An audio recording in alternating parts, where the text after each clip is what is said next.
¿cómo las combino? O sea, ¿cuánto da el campo total en la región A? Y bueno, sigma sobre 2 epsilon 0, fíjense que tomamos acá un sistema de referencia positivo para la derecha. O sea que, bueno, si la flechita va para la izquierda, podría poner menos sigma sobre epsilon 0, menos lo mismo, ¿no? Estoy flechita azul menos flechita roja,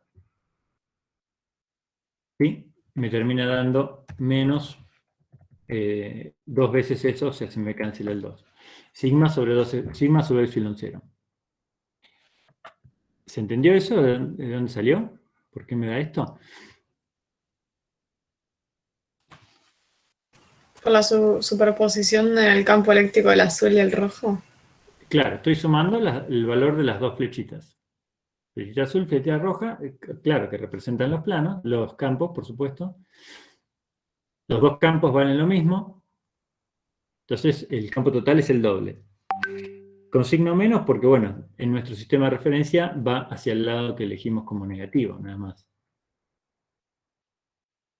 Bueno, ¿y qué les parecerá en la región C? Lo mismo, pero positivo. Claro, claro, exactamente. O sea, también se suman, el campo total va a ser el doble, pero positivo, porque la flechita apunta en el sentido positivo, y ya está. Y en la región B, ¿qué ponemos?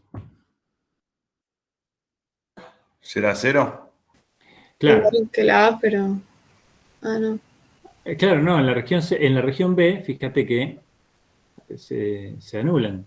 Claro. Vamos lo mismo, los campos. Tenés un campo que tira para allá, otro campo que tira para el otro lado. El campo total es 0. ¿Sí? Entonces en el medio no hay campo.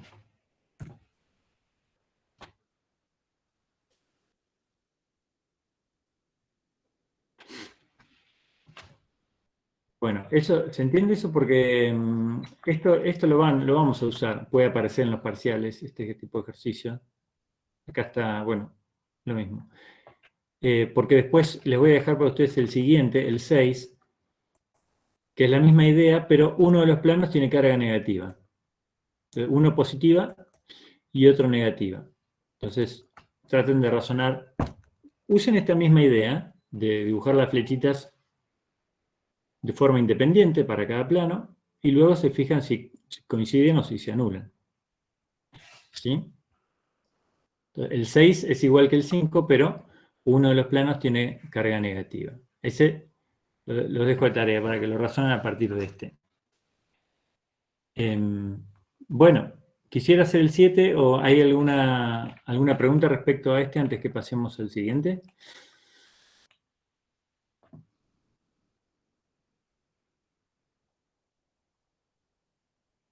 Bueno. Bueno, vamos a este. Este no es difícil, nos va a permitir ver una cosa que todavía no usamos. Ahí dice que hay un alambre delgado, recto y muy largo. Y tiene esto, dice menos 3,6. N, ¿saben qué es la N esa? No. Esa N es nanocoulomb, ¿no? Y la N es un prefijo que significa 10 a la menos 9. ¿Sí?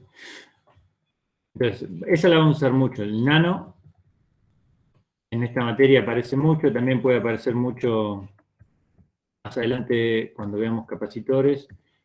El pico, la menos 12. ¿Y cuál otra? Bueno, en función de que vayan apareciendo, las ponemos, pero puede aparecer el Micro. mili, micro, gracias, el mili. Y el micro que es como no, es una U.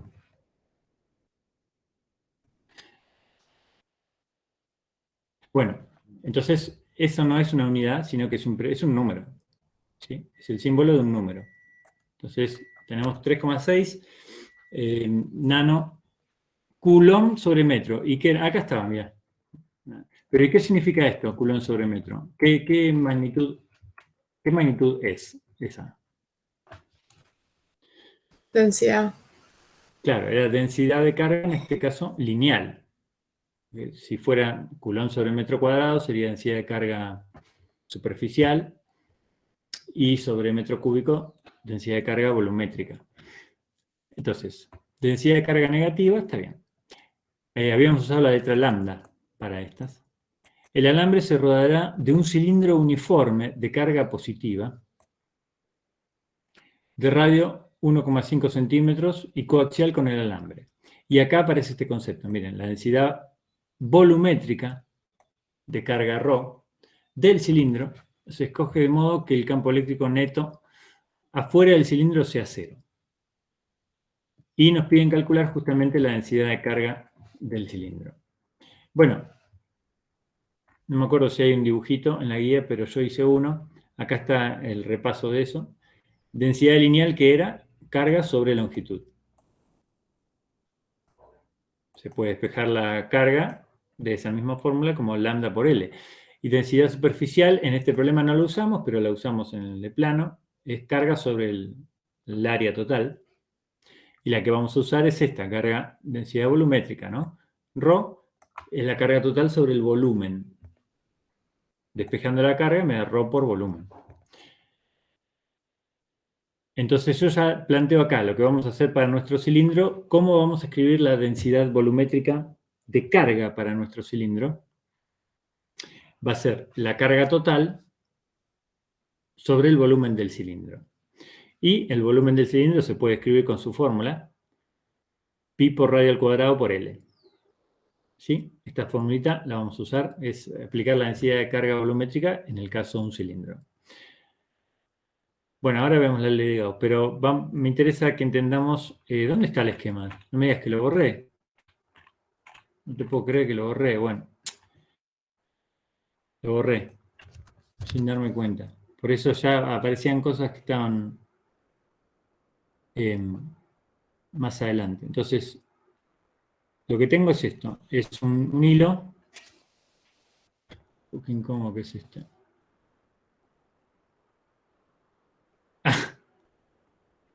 Un hilo. Ahí está, con una densidad de carga que era menos 3,6 nano coulomb sobre metro. ¿Sí? Ahí está. Es una densidad de carga negativa, o sea, lo que tenemos que imaginar acá es que hay un montón de carguitas negativas a lo largo del hilo. ¿Sí? Entonces pongo eso. Me imagino que este hilo está cargado de manera uniforme, con esa densidad de carga que me dan como dato, ¿sí? A lo largo de toda su longitud. Es un hilo infinito. ¿Sí? Bien. Este hilo decía que estaba rodeado por un cilindro de carga volumétrica ρ. Entonces me voy a inventar un cilindro acá, a ver si lo puedo hacer transparente, de tal manera que no me tape. Ahí está. Bueno, ahí tengo un cilindro concéntrico, decía con el hilo. Este cilindro tiene una densidad de carga en volumen, ρ, y positiva. Evidentemente, ahora para que se compense con la otra, tengo que imaginarme que hay un montón de cargas positivas a lo largo de todo el volumen de ese cilindro. ¿Sí?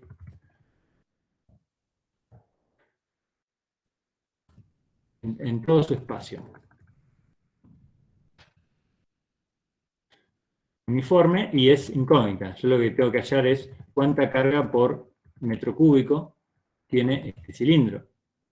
Entonces, tengo esos dos elementos. Tengo el hilo en el medio con una densidad de carga negativa y tengo el cilindro que lo rodea de manera concéntrica con una densidad en volumen de carga positiva. El dato que me daban en el enunciado era que el campo eléctrico fuera del cilindro, acá es cero. Ese era el dato. Y con eso me pedían calcular ρ, o sea, densidad de carga volumétrica del cilindro. Esa es mi incógnita. Bueno. Entonces, ¿qué tiene que ver con la ley de Gauss? Bueno, lo que tiene que ver es que vamos a usar este resultado, que el campo eléctrico fuera del cilindro es cero. ¿Cómo metemos eso? Mira, ahí sí venía lo que estaba escrito antes. Está por acá. Ahí está, ley de Gauss. Lo que vamos a plantear es la ley de Gauss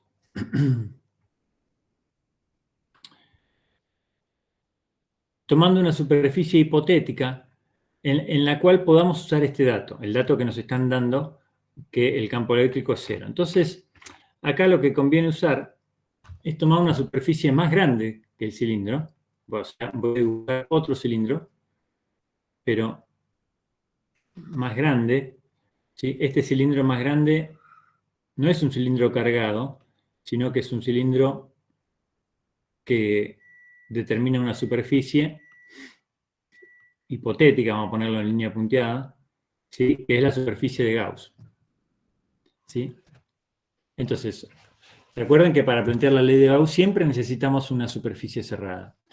Entonces yo me estoy eligiendo acá, es libre esa superficie, cada uno puede elegir la superficie que quiera, pero es conveniente elegir una tal que me permita obtener algún resultado. Esta es superficie de Gauss. Y recordemos que siempre la superficie de Gauss es hipotética, en el sentido en que no hay nada ahí. Es matemática, quiero decir, no es que hay un cuerpo ahí. O sea, el cuerpo es el cilindro de adentro, está cargado, y el hilo, esos son los cuerpos, pero la superficie de Gauss es una superficie matemática para rodear a toda esa configuración de carga. Entonces, si yo tomo esa superficie, puedo plantear la ley de Gauss. La ley de Gauss me calcula el flujo a través de esa superficie, me dice que es igual a la carga encerrada sobre epsilon 0. A ver, vamos a razonar cómo sería aplicar la ley de Gauss en esa superficie. Esta es la ley de Gauss.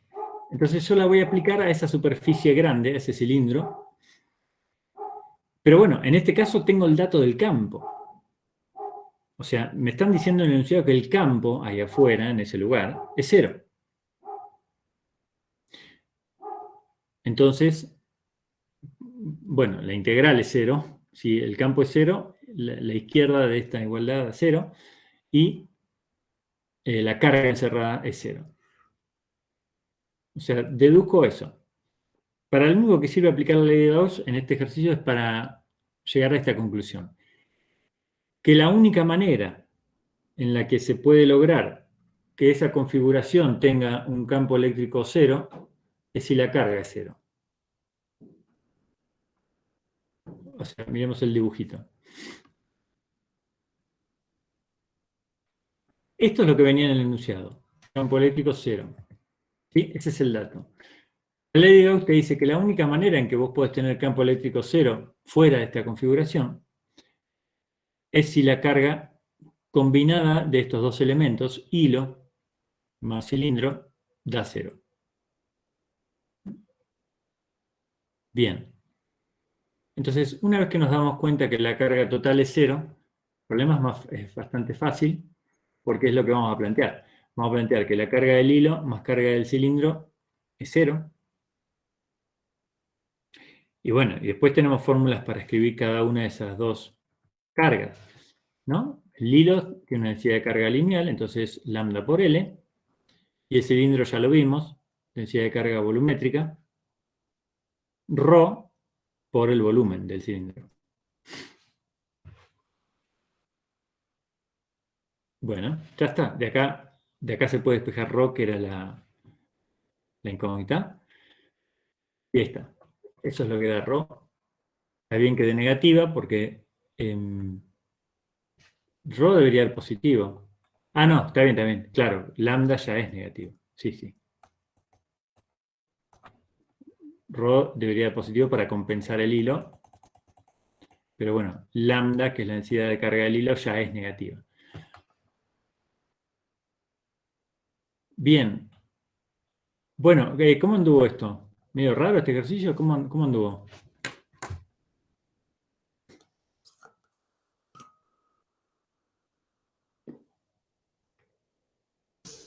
Es medio raro de interpretar el ejercicio, pero después no sé si sale tan complicado. Claro, estoy de acuerdo. Sí, sí, pero bueno, claro, es el tipo de ejercicio al cual nos tenemos que acostumbrar. Más conceptual que matemático, fíjense que de cuenta hay muy poco, pero tuvimos que usar un montón de conceptos en el medio. Esto de las densidades de carga es importantísimo. Ya lo vimos en varios ejercicios. Tuvimos que usar ese concepto. Tuvimos que saber elegir una superficie de Gauss, que acá es que en medio que yo no la pensaba, en medio que la puse por decreto, esa superficie punteada, que es la que nos permite decir que el flujo por ahí es cero y por lo tanto la carga encerrada es cero. Y bueno, armar la configuración a partir del enunciado tampoco es fácil, pero bueno, ya se van a dar cuenta que se repiten a veces los ejercicios. Y después el planteo. La parte matemática fue la más fácil, digamos, que fue esto que son 3 renglones. Eso ya está. Pero bueno, es verdad que hay que hacer mucha interpretación, usar varios conceptos. Pero eso me parece que es el que apuntan los ejercicios de Ricardo, que estoy de acuerdo con eso. Me gusta que sea así, que no sea tan engorroso desde el punto de vista matemático. Bueno, después el 8 yo en general lo dejaba de tarea, pero como me lo terminan preguntando, por ahí a veces lo explico o no.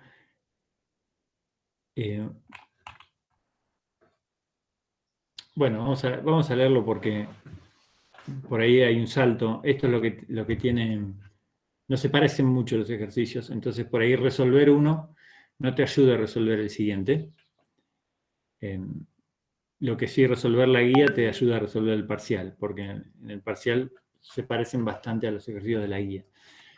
Entonces, acá dice lo siguiente. La figura muestra una carga puntual 126 nanocoulomb en el centro de una cavidad esférica.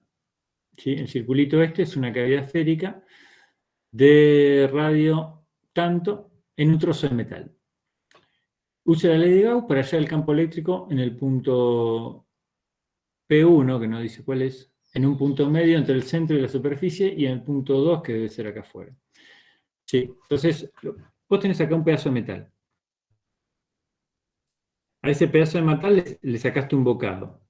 Hiciste una esfera, una cavidad esférica, ¿sí? De vacío, y en el centro de esa cavidad esférica pusiste una carga. Y te están preguntando cuál es el campo eléctrico en este punto. Me parece que yo tenía un dibujo donde se veía mejor. Ahí está. En este punto P1, que es un punto a medio camino entre el centro y el borde de la esfera, y en un punto P2 que ya está dentro del metal, dentro del volumen del metal. Entonces la única carga que tenemos nosotros es esta, es la que está dentro, en el centro de la esfera que se practicó en este pedazo de metal. Entonces acá, bueno, para aplicar la ley de Gauss, tendríamos que elegir una superficie adecuada. Por ejemplo, empecemos con una superficie esférica afuera. Voy a hacer que así. Voy a empezar por afuera. Elijo una superficie que pase por el punto 2. Esa superficie de Gauss. A ver, ¿cuánto es el flujo a través de esa superficie? ¿Alguno se anima a decir esto? ¿Cuánto es el flujo a través de la superficie? ¿Qué me decía la ley de Gauss? A ver si la tenemos escrita por ahí. Bueno, la tenía escrita en el ejercicio anterior.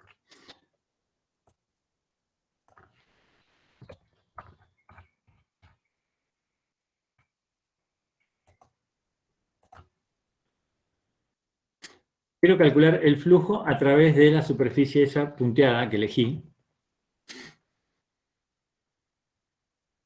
¿Cómo hacemos? Hay que usar algún concepto que ustedes ya vieron en conductores.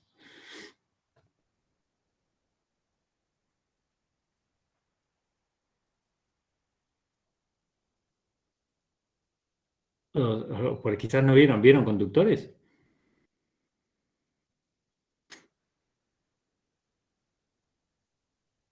No me acuerdo. Por ejemplo, había una propiedad Sé que que lo decía nombró, no me que, acuerdo que vimos. ¿no lo vieron? No estoy seguro, sé que nombró el título, pero no me acuerdo si solo nombró el título o si introdujo conceptos. Bueno, entonces, siempre dentro de un metal, el campo eléctrico es cero. Entonces, esa es una de las propiedades de los conductores. Entonces, en esto sí se parece al ejercicio anterior, porque es una forma distinta de decirte que el campo aquí es cero. Entonces, si el campo en esta región, estamos dentro del conductor, estamos dentro del metal, si el campo ahí es cero, por la ley de Gauss, la carga encerrada tiene que ser cero. ¿Sí? Entonces, ¿eso le suena a lo del campo eléctrico cero dentro del conductor? No. Sí, creo que estuvo nombrando lo de las esferas que afuera, cuando lo medías era cero, pero adentro podía tener carga. Está bien, bueno, recordémoslo. Sí, es esto. Y después de última lo vemos otra vez si lo ven en mayor profundidad, pero supongo que lo habrán visto por lo que comentan. Si es igual a cero dentro del conductor, entonces la carga encerrada, esto es lo que nos interesa, igual que el anterior, es cero. O sea, concluimos que la carga encerrada es cero, igual que en el ejercicio anterior. Lo que pasa es que acá tenemos un problema, porque está bien, la carga encerrada por esta superficie tiene que ser cero, nos dice la ley de Gauss, porque el campo en este lugar es cero. Perfecto.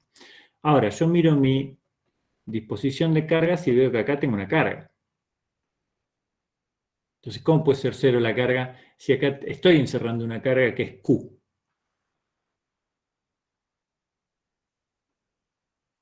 ¿Se entiende eso? ¿Cómo se resuelve? Y será una ecuación de que sumando las cargas, el resultado tiene que ser cero. Claro, muy bien, exactamente, pero ¿qué otra carga sumo? Y en el dibujo no aparece ninguna. Eh, no sé. ¿El metal está cargado, No, profe? no, o sea, no tiene ninguna carga puntual colocada, pero de alguna manera sí se va, se va a inducir una carga en el metal. Esta es otra de las propiedades. Se va a inducir una carga de signo opuesto en el metal, en la superficie interna. Voy a sacar esta superficie acá. Entonces, lo que va a pasar, piensen que esta carga está generando un campo eléctrico que es como el de una carga puntual. Y ya de alguna manera estamos respondiendo el campo en el punto P1. Acá ni se entera que está dentro de un metal. Es un campo de una carga puntual radial. Ahora, sobre la superficie interna de esa cavidad esférica se van a generar cargas por inducción de signo opuesto. Si la carga del centro tenía signo positivo, bueno, en toda esta superficie se van a generar cargas de signo negativo. ¿Sí? ¿Cuánta carga? Y bueno, la cantidad suficiente de carga para que la carga encerrada por la superficie esa que ya borramos fuera cero. Entonces, si yo sumo toda esta carguita que se induce en la superficie interna del metal, la carga me da un valor de menos Q. O sea, es igual a la carga que está adentro, ¿sí? Pero negativa, cambia de signo. ¿Mm? Entonces, por eso, cuando yo tomo una superficie gaussiana que encierre todo esto, una que encierre toda la cavidad, el resultado es que tengo una carga encerrada igual a cero, porque estoy encerrando la carga del centro, que ya sé que es Q, más toda la carga de signo opuesto que se induce en la pared interna. ¿Mm? Entonces, ahora sí entiendo por qué la carga encerrada es cero. O sea, está cargado el metal y bueno, sí, se inducen cargas en la superficie interna de esta cavidad. Sí, bien. Y lo que me pedían era esto, el campo eléctrico en P1, dijimos, es como, es el campo de una carga puntual. ¿Sí? Con la fórmula de campo que era como era K por la carga sobre la distancia al cuadrado. ¿Sí? En dirección radial. Acá. Y el campo en P2 es 0.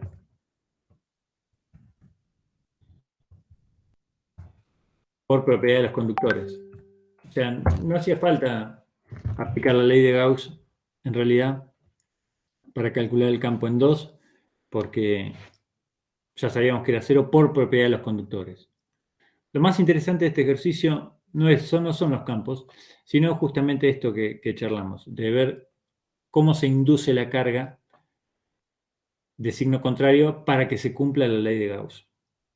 O dicho de otra manera, ¿sí? El cumplimiento de la ley de Gauss me exige que se genere carga de signo opuesto en la pared interna de esa concavidad. Lo de los campos es casi anecdótico, porque es casi que no había que aplicar la ley de Gauss para calcular los campos. Bueno, entonces vieron que este es puramente conceptual, no había que hacer ninguna cuenta.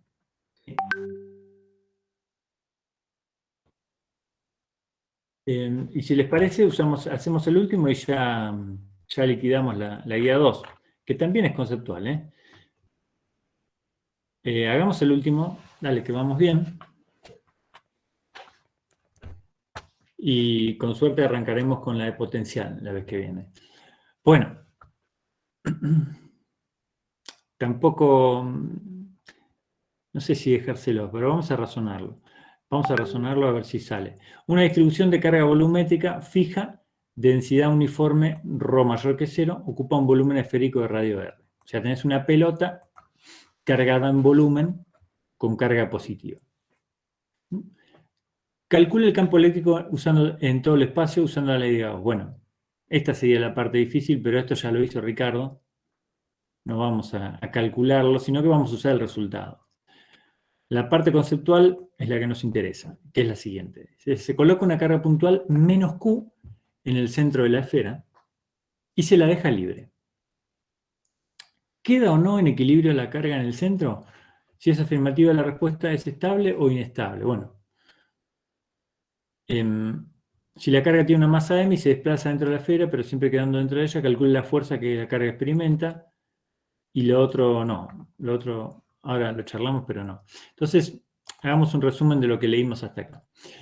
Lo que tenés es una pelota, una carga cargada en volumen con carga positiva, ¿sí? Una densidad volumétrica de carga, y en el medio colocas una carga negativa, puntual. Eso es lo que pretende representar este esquema. Te pedían calcular el campo eléctrico de la pelota.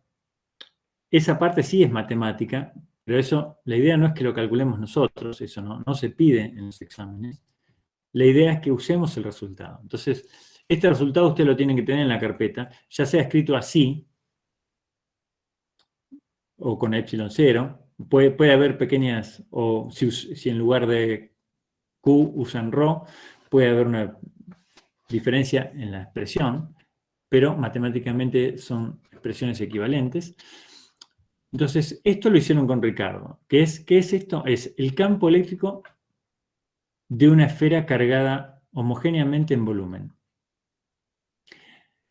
¿Y por qué hay dos fórmulas? Bueno, porque el campo cambia si estoy dentro o si estoy fuera de la esfera. Fíjense, una es para cuando estoy dentro y la otra es para cuando estoy fuera. La representación gráfica es esta. Cuando estoy dentro de la esfera, acá está el radio R. Fíjense, ahí estoy en el límite de la esfera. Y estoy representando R, que es la distancia al centro de la esfera. Represento el módulo del campo eléctrico. Entonces, en esta región aquí estoy todavía dentro de la esfera. Para valores de distancia menores que el radio, fíjense lo que pasa con el campo. El campo aumenta linealmente. Tiene un pico, o sea, tiene un valor máximo justo en la superficie. El valor máximo del campo se alcanza en la superficie de la esfera. Y luego empieza a disminuir de manera inversamente proporcional a R cuadrado. Bien, entonces, esto es lo que viene de la teoría, es lo que tenemos que usar, ¿sí? Entonces, no nos preocupemos por el cálculo, sino por saber usar ese resultado. Entonces, a nosotros nos piden, revisemos un cachito lo que nos pedían. Se coloca una carga puntual menos Q en el centro y se la deja libre. Me están preguntando si queda o no en equilibrio en el centro. ¿Queda o no en equilibrio? Bueno, a ver, pensemos eso. Entonces yo suelto esta carga acá, quiero saber si queda en equilibrio o no.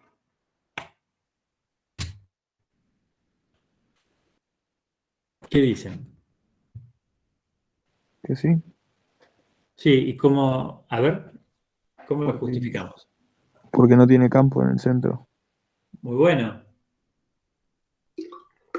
Y si no tiene campo, no tiene fuerza. Claro. Claro, o sea, estamos usando esta fórmula que vincula el campo con la fuerza. Entonces, ¿qué significa equilibrio? Equilibrio significa que la suma de fuerzas es cero. Esta fórmula, o también lo podemos ver en el esquema, fíjense que el campo en el centro de la esfera es cero. Si yo me paro acá, el campo es cero ahí. Entonces, en ese lugar, si pongo campo cero, la fuerza es cero. Entonces, esta carga no siente fuerza por estar en ese lugar. Me dice, ¿cómo no siente fuerza si la carga positiva que tiene acá la va a traer y la carga positiva de este lado también la va a traer? Sí, pero como está en una situación de simetría, va a ser atraída en todas las direcciones con la misma fuerza, por lo tanto la fuerza total sobre esa carguita es cero. Bien, ahí ya respondimos la primera pregunta. Entonces podemos poner fuerza, la podemos poner así. ¿Cómo lo justificás en un examen? Bueno, si en el centro lo que tenés es que el campo eléctrico es cero. Entonces, fuerza fuerza igual cero. Por lo tanto, está en equilibrio. ¿Sí? Esa sería la forma de justificarlo. Bien, y respondamos ahora el siguiente punto, que es muy interesante, que es este, que es el caso, bueno, está en equilibrio, está bien. Ahora hay dos clases de equilibrio, estable e inestable. Son dos tipos de equilibrio. ¿Qué significa cada uno? Por ahí lo vieron esto en Física 1, pero significaba esto más o menos, que si, por ejemplo, si vos tirás una bolita, si yo pongo una bolita acá en un cuenco, así, ahí está en equilibrio. Esa bolita está en equilibrio. Si yo la muevo un cachito, desplazo un cachito de esa bolita respecto al equilibrio y la bolita va a empezar a oscilar, ¿sí?, dentro del cuenco. O sea, va a volver a la posición de equilibrio.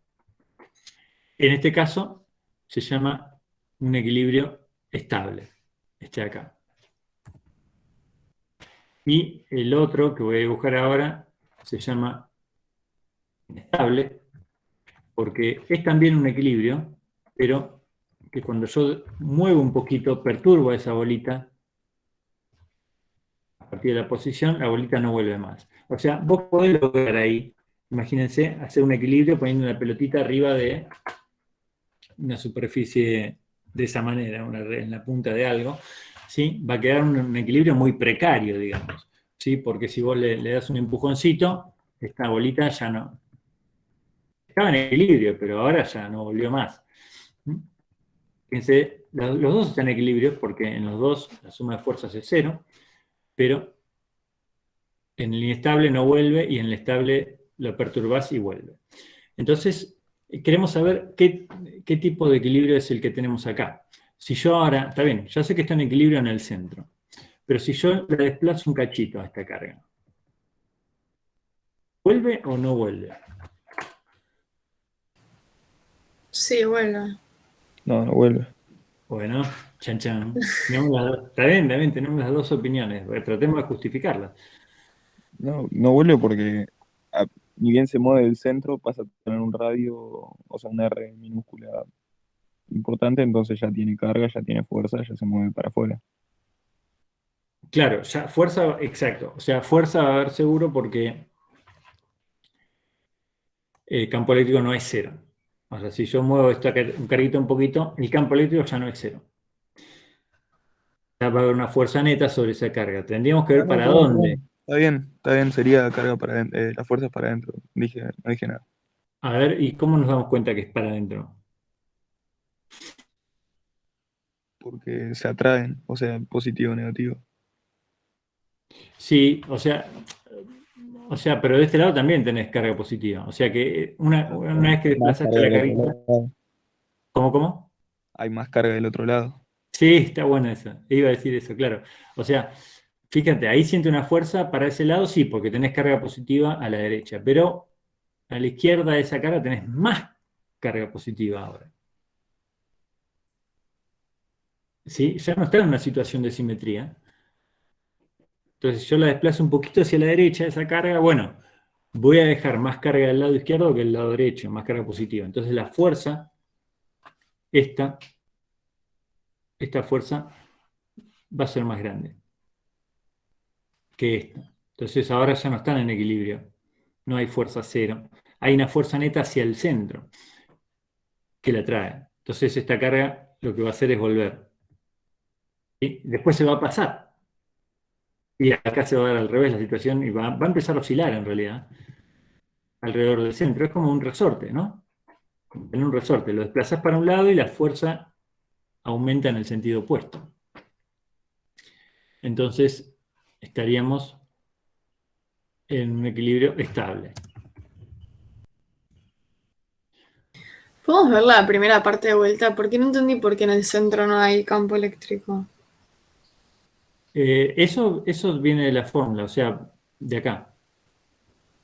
¿Por qué no hay campo eléctrico en el centro? Bueno, fíjate que si esta es una función en rama o una función partida. Yo quiero saber el campo eléctrico a una distancia cero. Entonces tengo que elegir cuál de las dos tengo que usar. Bueno, la de arriba se usa para distancias menores que el radio y la de abajo para distancias al centro mayores que el radio. Si quiero saber en el centro, estoy en la primera. R menor que R de la esfera. Y viene con esta expresión matemática. Si yo reemplazo R acá, 0, Se anula todo. da 0, claro. Y se ve, me fui al gráfico porque ahí se ve mejor, digamos, se ve más rápido, que el campo eléctrico en el centro es 0. Claro. El siguiente paso es este, ¿no? Si el campo es 0, bueno, por esta forma, fuerza es 0. Entonces hay equilibrio. Ahora, si es estable o inestable, no, lo vemos a ojo eso, lo vemos conceptualmente. Hay una manera matemática que tiene que ver con creo que la derivada segunda, el signo de la derivada segunda. Porque sí, el signo de la derivada segunda, porque fíjense que tiene que ver con la concavidad de esto, pero no importa eso. Pensémoslo, fíjense que yo ni me acordaba, y nada, hay que entenderlo, hay que razonarlo. Físicamente, conceptualmente, ¿por qué esto es un equilibrio estable? ¿Eso se entendió? Eso me interesa más, si se entendió la justificación esa conceptual.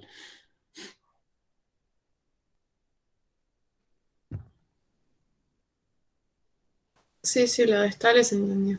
Vaya. Bueno, piénsenlo sino un poquito después, razónenlo, también acá está todo fresco todavía, pero esas cosas son las que vamos a poner el énfasis. Bueno, y después sí, venía otra vez, sí, venía una parte matemática donde esto ya comentamos, en realidad oscila. ¿Sí? Si vos lo desplazás un cachito y lo soltás, oscila, y te pedían calcular la frecuencia de oscilación de eso, Bueno, pero ahí esas son las partes que siempre descartamos. Pues ahí te va a quedar una ecuación diferencial. Esas son las partes que quedaron viejas de nuestra guía, es lo que está tachado acá. O sea, esa parte no la hacemos. Pero siempre quedando en calcular la fuerza. Bueno, acá nos pedían calcular la fuerza. Eso sí lo podemos hacer. Se desplaza dentro de la esfera, pero siempre quedando dentro de ella. Calcule la fuerza que experimenta la carga. La desplazamos un cachito y queremos calcular la fuerza. Eso no es difícil. ¿Cómo haría para calcular la fuerza? Como una expresión para la fuerza en el caso en que esta carga está levemente desplazada respecto al centro.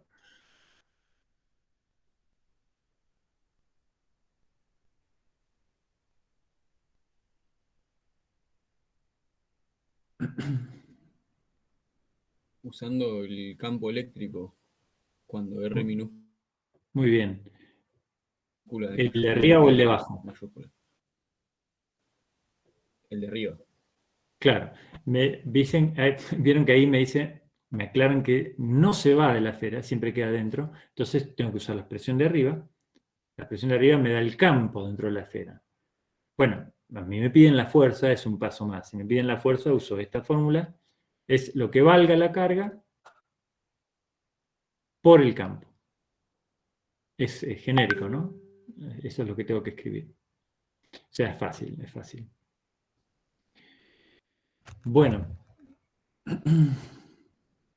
Y aquí no hay más. Aquí termina. Vamos bien, vamos pisando los talones a la teórica. Así que bueno, chicos, traten de hacer el 6, que creo que dijimos que háganlo ustedes. Rehagan los ejercicios, vayan, ¿sí? Para que no se acumule tanto cuando falten pocos días para el examen. Y cualquier cosa me van preguntando. Dale, profe, gracias. Bueno. Entonces, nos vemos el martes. Sí. Dale, gracias, profe.